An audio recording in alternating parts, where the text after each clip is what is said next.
Hello student, আগের দিনের ভিডিওতে আমরা আলোচনা করেছিলাম different type of animal depending on their excretory product. বিভিন্ন অ্যানিমালস বা ফাইলাম গ্রুপের কি এক্সক্রিটরি অর্গ্যান দেখা যায় এবং হিউম্যান বডির মেন এক্সক্রিটরি অর্গ্যান কিডনি এবং তার লোকেশন স্ট্রাকচার সেটা নিয়ে আলোচনা করেছিলাম। আজকে আমরা কিডনির ইনফ্রাস্ট্রাকচার অর্থাৎ কিডনির ভেতরের স্ট্রাকচার নিয়ে আলোচনা করব। তার আগে আমরা একটা ইম্পর্টেন্ট জিনিস আলোচনা করে নিই, সেটা হচ্ছে এই যে এক্সক্রিটরি প্রোডাক্ট, এই এক্সক্রিটরি প্রোডাক্টের মধ্যে এক্সক্রিটরি সিস্টেমের মধ্যে দেখা যাচ্ছে একটা সিস্টেম আছে, একটা ফাইলাম আছে যাদের কোনো এক্সক্রিটরি সিস্টেম নেই। তারা কারা? তারা হচ্ছে একাইনোডার্মাটা। তাদের কোনো এক্সক্রিটরি সিস্টেম নেই। আর ফ্লেম সেল, যেটা আমরা জানি যে ফ্ল্যাট ওয়ার্মের এক্সক্রিটরি সিস্টেম, নর্মালি দেখা যাচ্ছে একটা সেফালোকর্ডাটা তারও কিন্তু এই ফ্লেম সেল এক্সক্রিটরি সিস্টেম হিসেবে কাজ করে এবং এটা exception. This is a case of exception. কর্ডাটাতে সাধারণত কিডনি থাকে, কিন্তু এই সেফালোকর্ডাটার দেখা যাচ্ছে ফ্লেম সেল এক্সক্রিটরি সিস্টেম হিসেবে কাজ করছে এবং সেই এক্সাম্পলটা হচ্ছে অ্যাম্ফিঅক্সাস, সায়েন্টিফিক নেম, তাই আন্ডারলাইন করা বাধ্যতামূলক। এর ফ্লেম এক্সক্রিটরি সিস্টেম হচ্ছে ফ্লেম সেল। এরপর আমরা নেক্সট চলে আসছি যেটাতে, সেটা হচ্ছে কিডনির ভেতরের স্ট্রাকচার। আমরা আগের দিন বলেছিলাম যে কিডনির ভেতরে ব্লাড নিয়ে আসছে রেনাল আর্টারি এবং ব্লাডটা অক্সিজেন দিয়ে তারপরে যখন ফিরে বেরিয়ে যাচ্ছে তখন সেটা হচ্ছে রেনাল ভেন। আর এর সাথে এই কিডনির যে খাঁজটা, এই খাঁজ বরাবর এই জায়গা থেকে ঢুকছে নার্ভ। কিডনির বাইরের লেয়ারগুলো হচ্ছে কর্টেক্স, মেডালা। কর্টেক্সের থেকে মেডালাতে মেডুলারি পিরামিডটা আছে, সেই পিরামিডের থেকে সরু সরু কিছু পাইপস বেরোচ্ছে।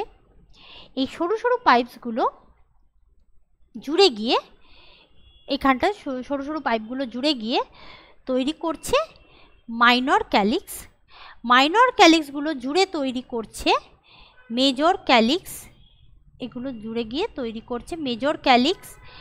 মেজর ক্যালিক্স জুড়ে গিয়ে তৈরি করছে এই জায়গাটা, এই চওড়া জায়গাটা পেলভিস, এবং পেলভিসটা যখন বাইরে বেরিয়ে যাচ্ছে, আউট অফ কিডনি হয়ে যাচ্ছে, তখন সেটার নাম হয়ে যাচ্ছে ইউরেটার।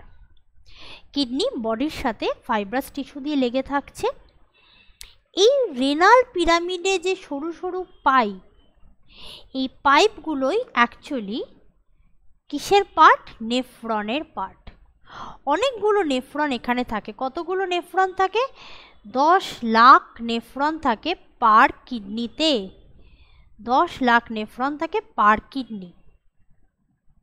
এই নেফ্রনগুলোই জুড়ে জুড়ে তৈরি করছে মাইনর ক্যালিক্স, সেখান থেকে মেজর ক্যালিক্স, মেজর ক্যালিক্স থেকে জুড়ে তৈরি হচ্ছে পেলভিস রিজিয়ন, পেলভিস রিজিয়ন থেকে সেটা বাইরে বেরিয়ে আসছে ইউরেটার, অর্থাৎ ওয়েস্ট মেটেরিয়ালটা বাইরে বেরিয়ে আসছে। এই নেফ্রনের স্ট্রাকচারটা আমরা আজকে দেখব।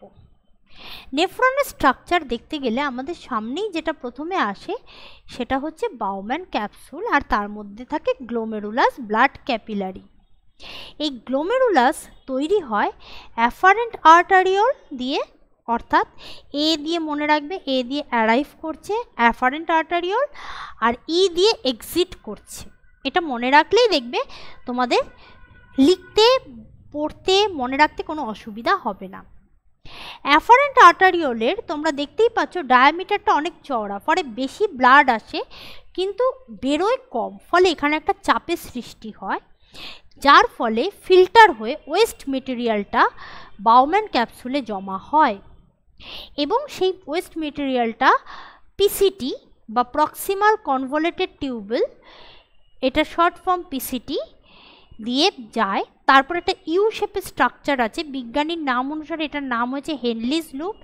এর দুটো পার্ট আছে, একটা হচ্ছে ডিসেন্ডিং লিম্ব যেটা নামছে, আরেকটা ওপরে উঠছে সেটাকে বলছে অ্যাসেন্ডিং লিম্ব। এই দুটো পার্ট দিয়ে হেনলিস লুপের দুটো পার্ট দিয়ে ওই ওয়েস্ট মেটেরিয়ালটা ফ্লো করছে। তারপরে যে পোর্শন দিয়ে যাচ্ছে সেটা হচ্ছে ডিস্টাল কনভলিউটেড টিউবুল বা ডিসিটি। তারপরে সে ডিসিটি এসে জমা হচ্ছে কালেক্টিং ডাক্টে, অনেকগুলো এসে জমা হচ্ছে। কতগুলো জমা হচ্ছে? 250টা প্রতি কিডনিতে ডিসিটি থাকছে, অর্থাৎ 400 নেফ্রন, প্রায় 400 নেফ্রন এক একবারে এক একটা ডিসিটিতে জমা হচ্ছে। অ্যাপ্রক্স 400 নেফ্রন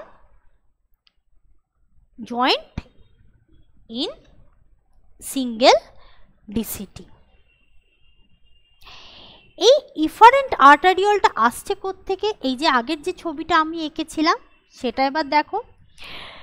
রেনাল ভেন যখন ঢুকলো, রেনাল আর্টারি, রেনাল ভেন নয়, renal artery, sorry, renal artery যখন কিডনির মধ্যে ঢুকলো, ঢুকে প্রত্যেকটা নেফ্রনে ভাগ হয়ে গেল, প্রত্যেকটা নেফ্রনে ভাগ হয়ে গেল। এরা হলো অ্যাফারেন্ট আর্টারিওল, এরা হলো অ্যাফারেন্ট আর্টারিওল। এরা গ্লোমেরুলাস তৈরি করলো। তারপরে এদের থেকে আবার ব্লাড বেরিয়ে এসে, ইফারেন্ট আর্টারিওল হিসেবে ব্লাড বেরিয়ে এসে, সেই ব্লাড ভেসেলসগুলো বেরিয়ে এসে জুড়ে তৈরি করলো রেনাল ভেন, নিয়ে সেটা কিডনির থেকে বাইরে বেরিয়ে গেল। এই ইফারেন্ট আর্টারিওল কিন্তু গ্লোমেরুলাস তৈরি করেই বেরিয়ে যায় না। গ্লোমেরুলাস তৈরি করে বেরোবার আগে এই ইফারেন্ট আর্টারিওল এই ডিসিটিকে ঘিরে, হেনলিস লুপকে ঘিরে, পিসিটিকে ঘিরে তারপরে বেরোয়।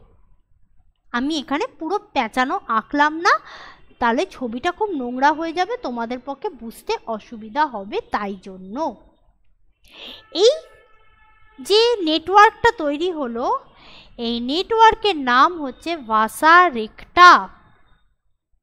এর মধ্যে দিয়ে ব্লাড ঠিক কিডনির নেফ্রনের উল্টো দিকে প্রবাহিত হয়। নীল রঙেরটা দেখো ওয়েস্ট মেটেরিয়াল, কোন দিক থেকে কোন দিকে ফ্লো করছে, আর ব্লাড ইফারেন্ট আর্টারিওল থেকে বেরিয়ে এবার বেরিয়ে যাবে, তাই ব্লাড ঠিক তার উল্টো দিকে এটা ফ্লো করছে।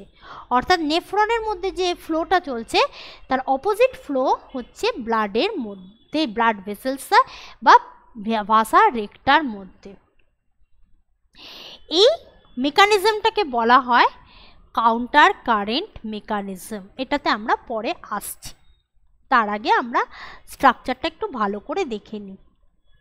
তাহলে ইফারেন্ট আর্টারিওল বেরিয়েই সবগুলো জুড়ে কিডনির বাইরে বেরিয়ে যায় না, তার আগে ও নেফ্রনটাকে ভালো করে পেঁচায়, পেঁচিয়ে যে নেটওয়ার্কটা তৈরি করে সেটা হচ্ছে ভাসা রেক্টা। এই নেফ্রন দু রকমের হয়, একটা হচ্ছে কর্টিক্যাল নেফ্রন, একটা হচ্ছে মেডুলারি নেফ্রন। কর্টিক্যাল নেফ্রন যেটা কর্টেক্সে থাকে, আর মেডুলারি নেফ্রন যেটা মেডালা অঞ্চলে থাকে।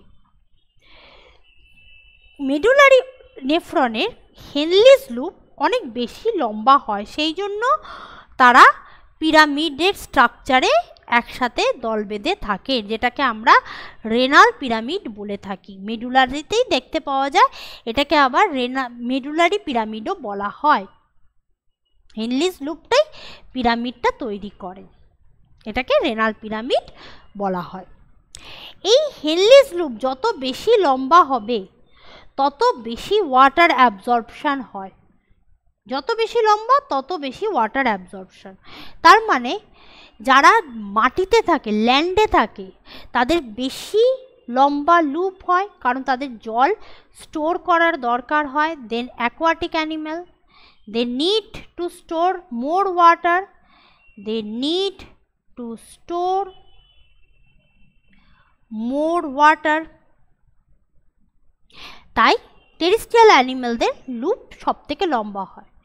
তাহলে ল্যান্ডে থাকা অ্যানিমেলদের মধ্যে সবথেকে বেশি লম্বা লুপ কার হবে? ক্যামেলের, কারণ সে শুধু মাটিতে থাকে তা নয়, সে থাকে ডেজার্ট রিজিয়নে। ইউরিন তৈরি হওয়ার জন্য 3টে স্টেপের মধ্যে দিয়ে নেফ্রনে কাজ হয়। ফিল্টার হয়ে গেল, ওয়েস্ট মেটেরিয়াল বেরিয়ে গেল, সেটাই ইউরিন তা নয়। প্রথমে যেটা হয় সেটা হচ্ছে গ্লোমেরুলার ফিল্ট্রেশন, বা এটার আরেকটা নাম হচ্ছে আলট্রা ফিল্ট্রেশন। গ্লোমেরুলার কথাটা তো বলা হচ্ছে কারণ গ্লোমেরুলাস এটা হচ্ছে বলে। Second step reabsorption, third step হচ্ছে সিক্রিশন। গ্লোমেরুলার ফিল্ট্রেশন কীরকমভাবে হয়? গ্লোমেরুলাসে ব্লাড ভেসেলস থাকে, ব্লাড ভেসেলের লেয়ারগুলোর নাম হচ্ছে এন্ডোথেলিয়াম, আর বাউম্যান ক্যাপসুলের যে লেয়ারটা থাকে সেটাকে বলা হয় এপিথেলিয়াল লেয়ার। আর এর মাঝখানে যে নীল রঙের লাইনটা দেখতে পাচ্ছ এটা হচ্ছে বেসমেন্ট মেমব্রেন। এই 3টে লেয়ার পার করে ব্লাডের থেকে ওয়েস্ট মেটেরিয়ালটা জমা হয় বাউম্যান ক্যাপসুলের মধ্যে। এই এপিথেলিয়াল লেয়ারে কালো কালো কালো কালো যে ডটগুলো তোমরা দেখতে পাচ্ছ সেটা হচ্ছে কিছু সেল, যাদের নাম হচ্ছে পোডোসাইট। কেন এই সেলটার নাম পোডোসাইট হয়েছে? কারণ এদের সিউডোপোডিয়ার মতো এরা পা তৈরি করতে পারে, আর এই পা তৈরি করে সেই পায়ের সাহায্যে এরা এই ফিল্টার হওয়ার সময় যদি কোনো লিভিং অর্গানিজম থাকে সেগুলোকে ওরা খেয়ে নেয়, যাতে নেফ্রনের প্রক্সিমাল, ডিস্টাল, হেনলিজ লুপ এই সমস্ত জায়গায় কোনো ড্যামেজ না হয়। নেফ্রনকে প্রোটেক্ট করার জন্য তারা পা তৈরি করে যিনি এই লিভিং অর্গানিজমটাকে খেয়ে নেয়, তাই এই সেলটার নাম হচ্ছে পোডোসাইট। এই পোডোসাইট এক ধরনের ডিফেন্সিভ সেল, আমাদের নেফ্রনকে রক্ষা করে। এরপরে ফিল্টার হয়ে যাওয়ার পর যে জিনিসটা পিসিটির মধ্যে দিয়ে যাচ্ছে সেখানে কি কি অ্যাবজর্ব হচ্ছে? জল, sodium chloride, potassium, glucose, amino acid, অর্থাৎ যা আমাদের শরীরের দরকার সেগুলো যদি কোনোভাবে বেরিয়ে যেতে যাচ্ছিল সেটা আবার অ্যাবজর্ব হয়ে যাবে পিসিটির মধ্যে, সেটা আবার পিসিটির মধ্যে অ্যাবজর্ব হয়ে যাচ্ছে। এই প্রসঙ্গে একটা স্পেশাল পয়েন্ট তোমাদের সাথে আলোচনা করে রাখি। প্রক্সিমাল কনভলিউটেড টিউবুল আর ডিস্টাল কনভলিউটেড টিউবুলের মাঝখানে যে হেনলিজ লুপ থাকে, এই হেনলিজ লুপে শুধুমাত্র জল অ্যাবজর্ব হয়, তাও পুরো লুপটাতে নয়, ম্যাক্সিমাম অ্যাবজর্ব হয় ডিসেন্ডিং লিম্বে। অর্থাৎ এই যে হেনলিজ লুপ, এইখানটাতে হেনলিজ লুপের যে ডিসেন্ডিং লিম্ব, এখানটাতেই শুধুমাত্র জল সব থেকে বেশি অ্যাবজর্ব হয়। বাকি জায়গাগুলোতে কি হয় না? হয়, অবশ্যই হয়। এইখানে সব থেকে বেশি জল অ্যাবজর্ব হয়, তাই হেনলিজ লুপের ডিসেন্ডিং লিম্ব যত বেশি লম্বা তত বেশি জল অ্যাবজর্ব হবে শরীরে। সিক্রিশন হয় ডিসিটিতে, ডিস্টাল কনভলিউটেড টিউবুলে potassium, hydrogen, drug, heavy metal যেগুলো ফিল্টার হতে পারেনি, যেগুলোর সাইজ এত বড় যে যারা এখান দিয়ে ফিল্টার হতে পারেনি তারা ডিসিটিতে গিয়ে সরাসরি জমা হয়। কিভাবে? দেখো তোমাদের সামনেই ছবিটা আঁকা আছে, এখানে ফিল্টার হয়েছিল কিন্তু ফিল্টার হতে পারলো না, তাই ইফারেন্ট আর্টারিওল দিয়ে যখন ডিসিটিতে ভাসারেকটা পৌঁছালো তখন সেখানে সরাসরি তারা যেগুলো ফিল্টার হতে পারেনি সেগুলো ডিসিটিতে সিক্রিট হয়ে গেল, তাই জন্য ডিসিটিতে হয় সিক্রিশন। এই 3টে স্টেপ হবার পর যে জিনিসটা আলটিমেটলি ফাইনাল রেজাল্ট আমরা পাচ্ছি সেটাকেই বলা হয় ইউরিন। যে ফাইনাল রেজাল্ট তৈরি হয় সেটাই হচ্ছে ইউরিন। তার আগে কোনো স্টেপে ইউরিন তৈরি হয় না, কালেক্টিং ডাক্টে আমরা পাচ্ছি ইউরিন। এবার আমরা চলে আসি হেনলিজ লুপের স্পেশালিটি ব্যাপারটাতে। হেনলিজ লুপের এটা হচ্ছে ডিসেন্ডিং লিম্ব, এটা হচ্ছে অ্যাসেন্ডিং লিম্ব, তোমরা দেখতেই পাচ্ছ, তোমাদের সামনে আঁকা আছে। ডিসেন্ডিং লিম্ব জল অ্যাবজর্ব করে কিন্তু কোনো আয়ন অ্যাবজর্ব করে না। জল অ্যাবজর্ব করছে যথেষ্ট পরিমাণে, কিন্তু কোনো আয়ন অ্যাবজর্ব করবে না। আবার অ্যাসেন্ডিং লিম্ব ঠিক উল্টোটা, জল অ্যাবজর্ব করবে না কিন্তু আয়ন অ্যাবজর্ব করবে। তাহলে ডিসেন্ডিং লিম্ব আর অ্যাসেন্ডিং লিম্ব ঠিক opposite to each other, opposite to descending and ascending limb opposite to each other. এরা, এ বলছে আমি জল অ্যাবজর্ব করব, আয়ন অ্যাবজর্ব করব না, ও বলছে আমি আয়ন অ্যাবজর্ব করব, জল অ্যাবজর্ব করব না। এর ফলে কি হয়? এর ফলেই ইউরিন কনসেন্ট্রেটেড বা ডাইলিউটেড হবে কিনা সেটা নির্ভর করে। তাহলে গ্লোমেরুলার ফিল্ট্রেশন আরেকবার রিপিট করে দিই। এখানে আমাদের ব্লাড ভেসেলের এন্ডোথেলিয়াম থাকছে, এপিথেলিয়াল সেল থাকছে বেসমেন্ট বাউম্যান ক্যাপসুলে, আর তাদের মাঝে থাকছে বেসমেন্ট মেমব্রেন, তাদের মাঝখানে থাকছে বেসমেন্ট মেমব্রেন। এই তিনটে লেয়ার মিলিয়ে ফিল্টার হচ্ছে।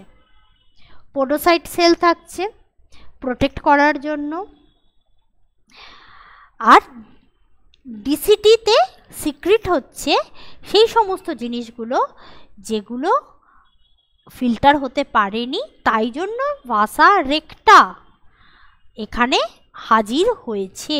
অর্থাৎ ইফারেন্ট আর্টারিওল সরাসরি বেরিয়ে না গিয়ে হেনলিজ লুপ মানে নেফ্রনকে পুরো জড়িয়ে তারপরে বেরিয়েছে, এবং সেই নেটওয়ার্কটাকে বলা হচ্ছে vasa recta. The network which arise from efferent arteriole and make a network over the nephron, whole nephron is called vasa রেক্টা।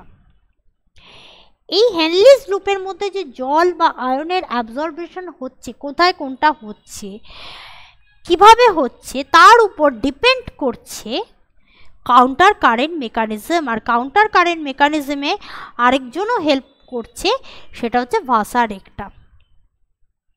সেটা নিয়ে আমরা এখন আলোচনা করি। এটা তোমাদের সামনে একটা ছবি ছোট্ট করে আঁকা আছে, দেখতেই পাচ্ছ যে এটা হচ্ছে আমাদের নেফ্রন, নেফ্রন থেকে ব্লাড বেরিয়ে ডিসিটি হয়ে বেরোচ্ছে কালেক্টিং টিউবুল, আর তার পাশে পাশে লাল রঙের দাগটা হচ্ছে ভাসা রেক্টা। এটাকে আমি যদি বড় করে আঁকি তাহলে আমি দেখতে পাবো যে নেফ্রনের মধ্যে দিয়ে মেটেরিয়ালটা আমার বেরোচ্ছে, ওয়েস্ট মেটেরিয়ালটা পিসিটিতে বাউম্যান ক্যাপসুলে জমা হয়েছে, পিসিটি দিয়ে বেরোচ্ছে এবং ডিসিটি দিয়ে সেটা বেরিয়ে গিয়ে জমা হবে একদম কালেক্টিং ডাক্টে। এবার এখানে ডিসেন্ডিং লিম্ব, তাহলে শুধু জল অ্যাবজর্ব হচ্ছে।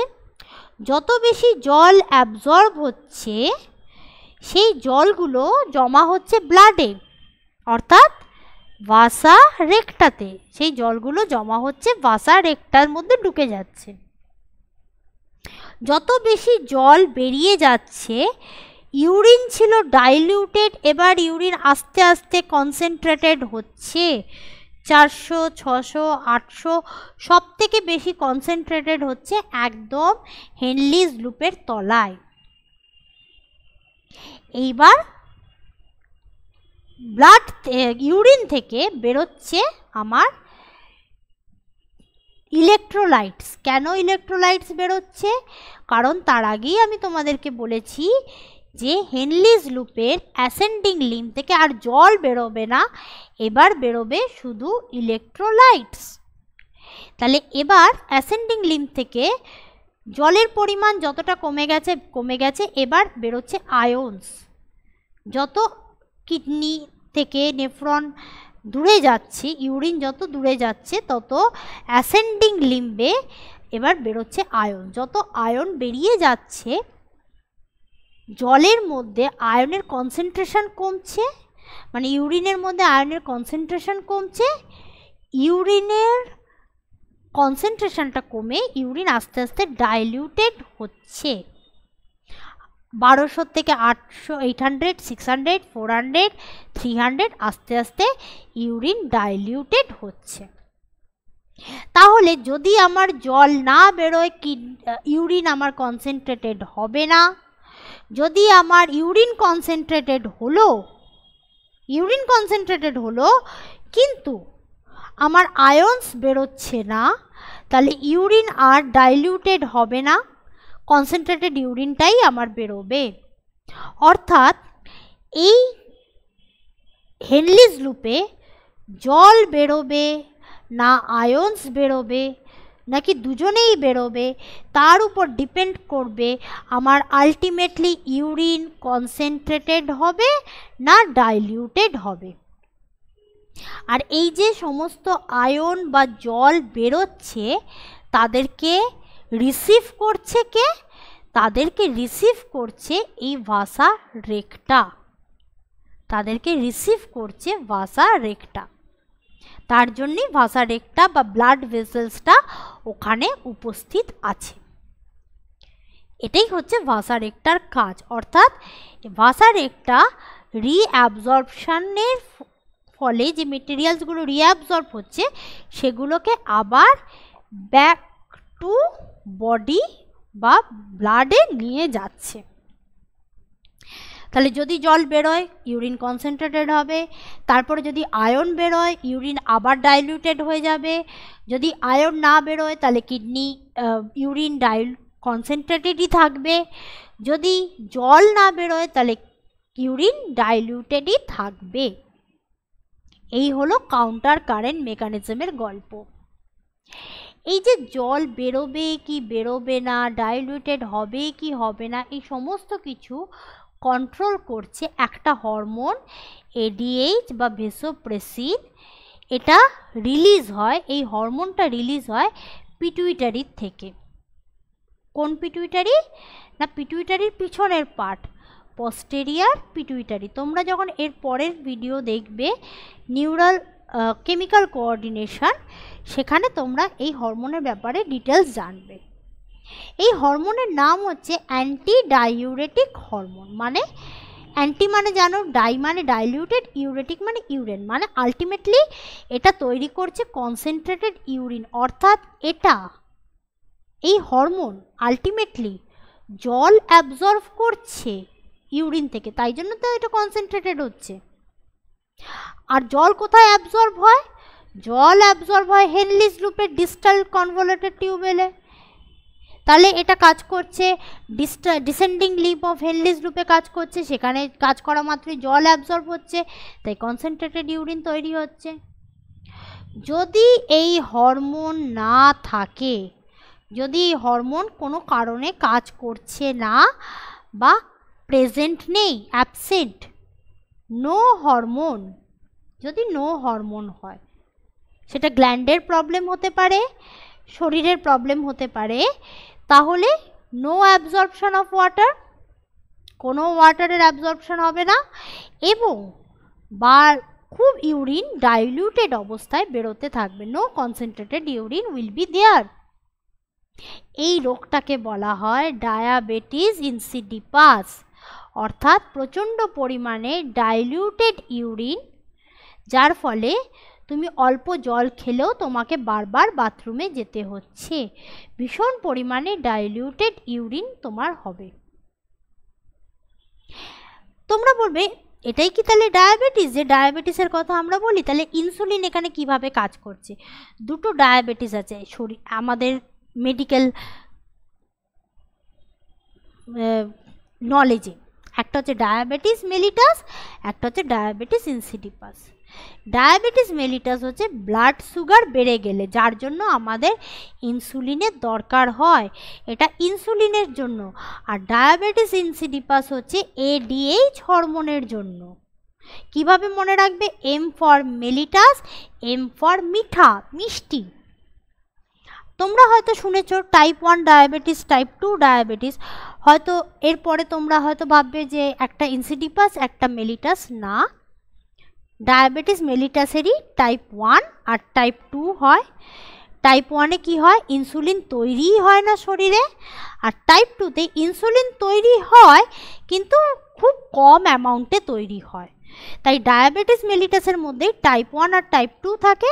আর ডায়াবেটিস ইনসিডিপাস সম্পূর্ণ আলাদা একটা রোগ, যেটার কারণ হচ্ছে আলাদা একটা হরমোন ADH বা ভেসোপ্রেসিন। আর ডায়াবেটিস মেলিটাসের কারণ হচ্ছে ইনসুলিন হরমোন।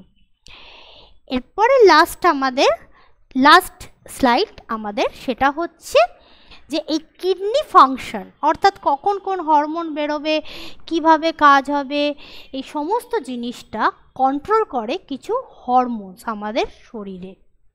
হরমোনগুলো কিভাবে কাজ করে সেটা আগে আমাদের বুঝতে হবে। হঠাৎ করে হরমোন বেরিয়ে কাজ করতে শুরু করে দিল তো হয় না। যেমন আমরা যখন পিউবার্টিতে পৌঁছাই তখনই একমাত্র আমাদের ইস্ট্রোজেন প্রজেস্টেরনগুলো কাজ করে। যখন একটা ছোট বাচ্চা থাকে তখন তার শরীরের মধ্যে ইস্ট্রোজেন প্রজেস্টেরন বা ছেলে হলে টেস্টোস্টেরনগুলো অতটা কাজ করে না, থাকলেও অতটা কাজ করে না।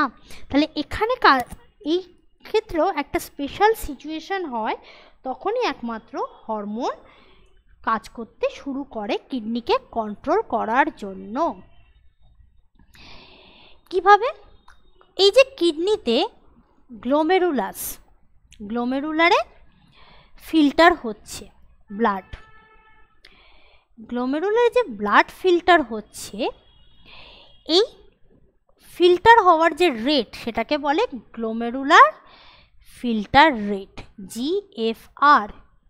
125 ml পার মিনিট, সেই হিসেবে 24 ঘন্টায় 3600 মিনিট হচ্ছে, সেই হিসেবে 180 লিটার প্রতিদিনে ফিল্টার হয় আমাদের রক্ত।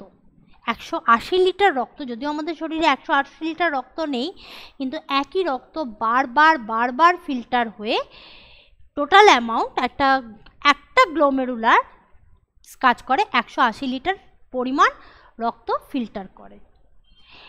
এই ফিল্ট্রেশন রেট যখন কমে যায়, তখন জাক্সটাগ্লোমেরুলার সেল, JG সেল, তারা অ্যাক্টিভ হয়ে যায়। এই JG সেল কোথায় থাকে? এই যে আমাদের বাউম্যান ক্যাপসুল, এবার বাউম্যান ক্যাপসুল থেকে বেরোলো PCT, বাউম্যান ক্যাপসুলের এখানে আমাদের চলে এলো অ্যাফারেন্ট আর্টারিওল এসে এখানে গ্লোমেরুলাস তৈরি করলো, বেরোলো ইফারেন্ট আর্টারিওলকে একটু মোটা করে আঁকি, কারণ এটা সবসময় মোটা হয় যাতে বেশি ব্লাড আসে অথচ কম ব্লাড বেরোয় ইফারেন্ট থেকে, তাতে চাপ, একটা প্রেশার তৈরি হয়। এই ইফারেন্ট আর্টারিওল বেরিয়ে পেঁচালো কার গায়ে? DCTর গায়ে পেঁচালো। তার মানে DCT বা ডিস্টাল কনভলিউটেড টিউবুল এইখানটাতেই আছে। এটা হলো আমাদের PCT, এখানটা হলো DCT, এখানে আমাদের হেনলিজ লুপ আছে। এই জায়গাটা, এই ট্রায়াঙ্গেল জায়গাটাকে বলা হয় জাক্সটাগ্লোমেরুলার অ্যাপারেটাস। এই জায়গাটাকে বলা হয় জাক্সটাগ্লোমেরুলার অ্যাপারেটাস। এই ট্রায়াঙ্গুলার জায়গায় কিছু সেল থাকে। এই সেল যখনই গ্লোমেরুলার ফিল্ট্রেশন রেট কমে যায়, তখনই এইখানের সেলগুলো অ্যাক্টিভেটেড হয়ে যায়। আর অ্যাক্টিভেটেড হয়ে গিয়ে তারা সিক্রিট করতে শুরু করে একটা হরমোন, যেটার নাম হচ্ছে রেনিন। যে হরমোনটার নাম হচ্ছে রেনিন। রেনিন নামে তোমরা আরেকটা হরমোনও এনজাইম দেখবে, আমি এটাতে পরে আসছি। এই রেনিন হরমোন কি করে? ব্লাডে অলরেডি আগের থেকেই আছে, আমাদের ব্লাডে অলরেডি আছে অ্যাঞ্জিওটেনসিনোজেন। সেই অ্যাঞ্জিওটেনসিনোজেনকে কনভার্ট করে অ্যাঞ্জিওটেনসিনোজেন 1-এ, সেখান থেকে কনভার্ট হয় অ্যাঞ্জিওটেনসিনোজেন 2। তাহলে আলটিমেটলি যখন আমার গ্লোমেরুলার ফিল্ট্রেশন রেট কমে গেল, রেনিন হরমোন আমাদের রক্তে তৈরি করলো অ্যাঞ্জিওটেনসিনোজেন 2। রেনিনের প্রসঙ্গে আমি আরেকটা ইনফরমেশন এখানে অ্যাড করেছি। একটা এনজাইম, তার নামের বানানে দুটো N, ডাবল N থাকে, এটা কিন্তু এনজাইম ফর মিল্ক। আর সিঙ্গেল N, সেটা কিন্তু hormone in regulator of kidney function. এবার এই যে অ্যাঞ্জিওটেনসিনোজেন বেরোলো ব্লাডে, এই অ্যাঞ্জিওটেনসিনোজেন কি কাজ করছে? দুটো কাজ করছে। একটা হচ্ছে ভ্যাসোকনস্ট্রিক্টর হিসেবে কাজ করছে, আরেকটা অ্যাড্রিনাল কর্টেক্সকে স্টিমুলেট করছে। তাহলে অ্যাঞ্জিওটেনসিনোজেন ব্লাড ভেসেলসকে ন্যারো করে দিচ্ছে আর অ্যাড্রিনাল কর্টেক্সকে অ্যাক্টিভেট করছে। অ্যাড্রিনাল কর্টেক্স থেকে বেরোচ্ছে অ্যালডোস্টেরন। এরা কি করে? মিনারেল অ্যাবজর্ব করে। এরা মিনারেল অ্যাবজর্ব করে। আর ভ্যাসোকনস্ট্রিক্টর হলে ব্লাড প্রেশার বেড়ে যাচ্ছে। অ্যালডোস্টেরন মিনারেলের সাথে সাথে মিনারেল অ্যাবজর্ব হয় কোথায়? তোমরা জানো, মিনারেল অ্যাবজর্ব হয় ascending limb of loop, Henle's loop, আর ডিসেন্ডিং লিম্ব অফ হেনলিজ লুপে অ্যাবজর্ব হয় জল। ফলে আলটিমেটলি যে ইউরিনটা তৈরি হচ্ছিল তার কনসেন্ট্রেশনটা অনেকটা ডাইলিউটেড হয়ে যাচ্ছে। মিনারেল বেরিয়ে যাচ্ছে, জল বেরিয়ে যাচ্ছে, কনসেন্ট্রেশনটা ডাইলিউটেড হয়ে যাচ্ছে এবং সেটা ব্লাড প্রেশারকে বাড়িয়ে দিচ্ছে। আর ভ্যাসোকনস্ট্রিকশন, এটা হচ্ছে আমাদের ব্লাড ভেসেল, এটা যদি আরও সরু হয়ে যায় তাহলে ব্লাড প্রেশার এমনিই বেড়ে যাচ্ছে। যাই ফল হোক না কেন, দুদিক থেকেই দেখা যাচ্ছে যে ব্লাড প্রেশার আমার বাড়ছে এবং ব্লাড প্রেশার বাড়ার সাথে সাথে আমার গ্লোমেরুলার প্রেশারটাও বেড়ে গেল। গ্লোমেরুলার প্রেশার বাড়া মানেই গ্লোমেরুলার ফিল্ট্রেশন রেট বেড়ে গেল।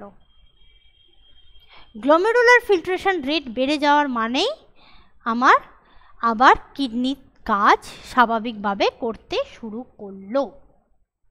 কারণ গ্লোমেরুলার ফিল্ট্রেশন রেট কমে যেতেই কিন্তু এত কিছু ঘটনা, রেনিন, অ্যাঞ্জিওটেনসিনোজেন, ভ্যাসোকনস্ট্রিকশন, অ্যালডোস্টেরন, এই সমস্ত গল্প কিন্তু হাজির হয়েছিল। যেই না আমার গ্লোমেরুলার ফিল্ট্রেশন রেট আবার নর্মাল হয়ে গেল, বেড়ে গেল, অর্থাৎ নর্মাল হয়ে গেল, 125 মিলিলিটার পার মিনিট হয়ে গেল, তখন এবার এটাকে স্টপ করতে হবে। এই জিনিসটাকে তখন স্টপ করার জন্য এই যে ব্লাড প্রেশার বেড়ে গেছে, এটা কিন্তু হার্টের যে অ্যাট্রিয়া তাকে ইনফর্ম করেছে যে আমি কিন্তু ব্লাড প্রেশার বেড়ে গেছে। এবার যখন স্টপ করার দরকার হবে তখন হার্টের অ্যাট্রিয়া সেখান থেকে রিলিজ করছে একটা ফ্যাক্টর, অ্যাট্রিয়াল নেট্রিউরেটিক ফ্যাক্টর, ANF। এই ফ্যাক্টরটা রিলিজ করছে তখন হার্ট। এই ফ্যাক্টরটা কি করছে?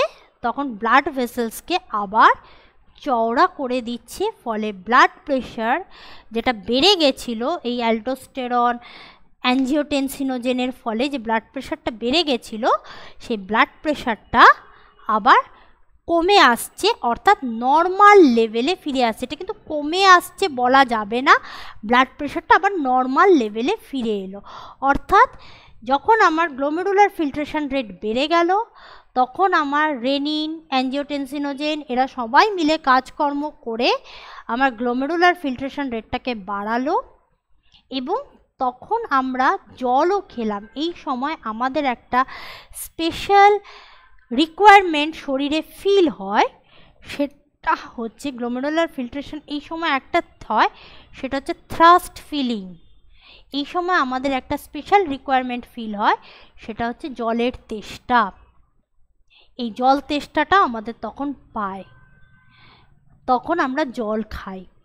ব্লাড প্রেশারটাও বাড়ছে প্লাস আমরা জলও খাচ্ছি, তাহলে ব্লাড প্রেশার অনেকটা বেড়ে যাচ্ছে আর আমাদের অ্যাঞ্জিওটেনসিনোজেনের দরকার নেই এখন। তাই তখন সেই ইনক্রিজড ব্লাড প্রেশার হার্ট অ্যাট্রিয়াকে বলল, ভাই এবার তুমি আমাদেরকে থামাও। আর তখন হার্ট অ্যাট্রিয়া অ্যাট্রিয়াল নেট্রিউরেটিক ফ্যাক্টর ANFকে নিয়ে এলো, যে ব্লাড প্রেশারটাকে কমিয়ে দিল। এবং অবভিয়াসলি জল খেয়ে নিয়েছি, তার মানে ব্লাড প্রেশারটা এখন নর্মাল, যেটা কমে গেছিলো জল খাওয়ার ফলে এখন ব্লাড প্রেশারটা নর্মাল। তাই বাইরে থেকে আর আমাকে ব্লাড প্রেশারটাকে কিছু করার দরকার পড়ল না। তাহলে দেখো কিডনি কত বুদ্ধি করে আমাদের কিন্তু কাজটা করলো। ঠিক আছে, তাহলে এই হলো আমাদের kidney regulation function, regulate the kidney function by different function of hormone. তাহলে এখানেই আমাদের এক্সক্রিটরি প্রোডাক্ট আর দেয়ার এলিমিনেশন চ্যাপ্টারটা কমপ্লিট হয়ে গেল। নেক্সট ভিডিও আমরা নিয়ে আসবো chemical coordination and integration, last chapter হরমোনের ওপর, সেই ভিডিও নিয়ে। তোমরা ভিডিওগুলো দেখো, বই পড়ো, স্টাডি করো, কোনো অসুবিধা থাকলে আমাদের সাথে যোগাযোগ করো। ভালো থেকো, see you, tata, bye bye, সায়োনারা। খুব শিগগিরই দেখা হচ্ছে নেক্সট ভিডিও নিয়ে।